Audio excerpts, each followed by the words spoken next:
Hello, everybody. So, I just wanted to go over sort of the physics of simplified physics of cutting a log in half. I've been watching a lot of Nicole Cohen, and I would highly recommend checking out her channel. We don't know each other. We're not friends, or she's not paying me, but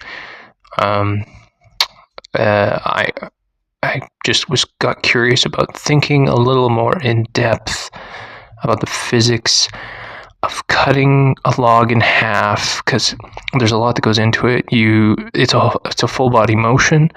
There's a lot of force, but you also want to use gravity to your advantage. There is the fact that the head of the axe is not perfectly straight. It's sloped more or less aggressively depending on what kind of axe you're using. And if there's knots in the wood, all these things will affect how the chopping goes. If the wood is wet or if the wood is dry, and if the log is large or if the log is small. Now, of course, if you have a larger log, a larger round, then you're going to have more fibers of wood clinging onto each other. And when you're chopping a piece of wood, you want to chop it with the grain so that you have the least amount of resistance, because with the grain is going to sort of be a natural splitting point. But if somehow the block of wood was a solid block, just like a block of steel, then things would be a little bit different. It wouldn't matter which direction you chopped it. So I'm not going to go into form too much. That feels like something that you should watch one of Nicole's videos for. This actually is not very good form, but this is just sort of demonstrating how you, the person with the axe, are generating the downward force of the axe head into the top of the block.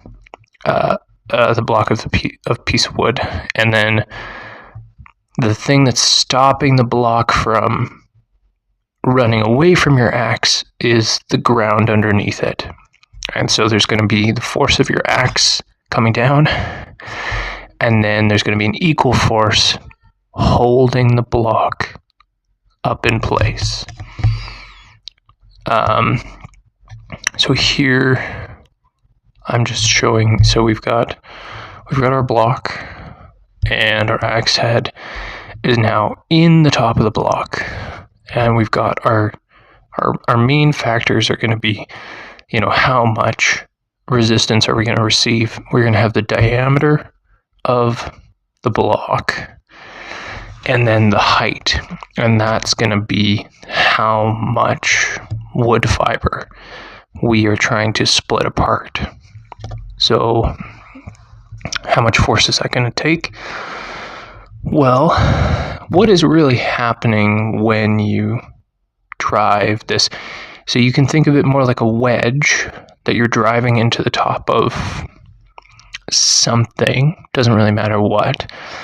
And when we think about wedges, we can also think about it basically like an inclined plane. So if we take half of a block and half of the axe head, now you can see we just have basically a box that is doing its best to go up this inclined plane. And in order for it to go up, I'm reorienting. So, in this case, the inclined plane is trying to go, through the block, but it is technically, from a physics perspective, the same. It's the same.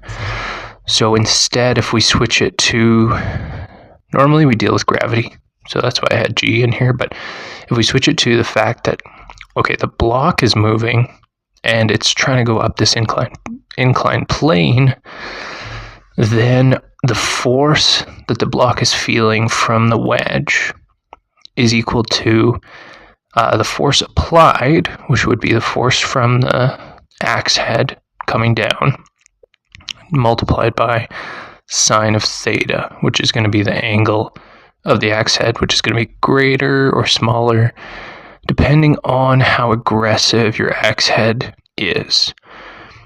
So here, now you can see we've got the whole block and the whole axe head again.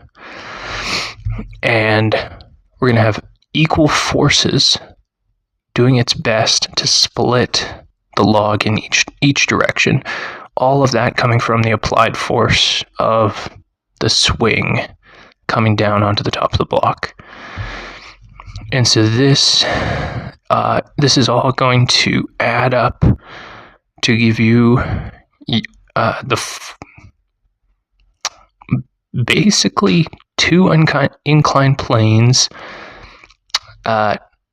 trying to move two blocks up them independently can be thought of as the same idea as how the wedge-shaped axe head does its best to move the two halves of the log or stump in the two opposite directions.